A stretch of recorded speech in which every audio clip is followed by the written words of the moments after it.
அப்படி டைட் பண்ணுறது சுற்றி டைட் பண்ணணும். சுற்றி டைட் பண்ணுறது இதோட கேட்டு டைட் பண்ணுறது சுற்றி டைட் பண்ணணும். திறக்கும்போது திறந்து அப்புறம் மேலே திறக்கணும். நீங்கள் பார்த்தீங்கன்னா ஆமாம் டெய்லி குளிக்கணும் சார். மெயினாக டெய்லி க்ளீன் பண்ணணும் சார். டெய்லி ஓடிச்சுன்னா டெய்லி க்ளீன் சரிங்க, அதுக்கப்புறம் கையால் வந்துடும். புரியுதா? ஒரு லெவலுக்கு மேலே இருந்துச்சுன்னா கையால் வந்துடும். அதுக்கு முன்னாடி இதோட கேட்டு டைட் பண்ணி நம்ம பார்த்தோன்னா மெயின்டெனன்ஸ் அப்படியே இருக்கும். ஆமாம் ஆமாம். இன்ஜின் ஆயில், ரேடியேட்டர் தண்ணி, அதான் ஃபேன் பெல்ட்டு எல்லாம் செக் பண்ணிக்கிட்டு அதாவது புழுதி பறக்குது இல்லை சார், மேலே உள்ளே போயிடுது. உள்ளே இது வழியாக உள்ளே போயிடுச்சுன்னா லைனர் சிஸ்டம்லாம் சீக்கிரம் அவுட் ஆகிடும். அந்த முடிஞ்சுன்னா என்ன சரசரன்னு தேய்ச்சி எடுத்துக்கும். அதனால் ஆயில் சாப்பிடும், அப்புறம் சீஸ் ஆகிடும். அதனால்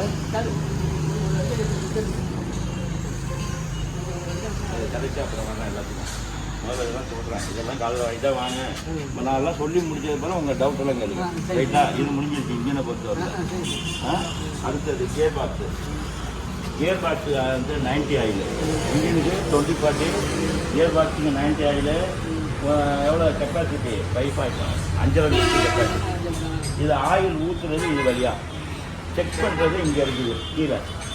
அது எவ்வளோ ஆயில் ஊற்றி மாற்றணும்? நான் அது அடுத்தது வருவேன் சார். வந்து எல்லாமே டெய்லி செக் பண்ணுறது முதல்ல சொல்லிட்டுருக்கேன்.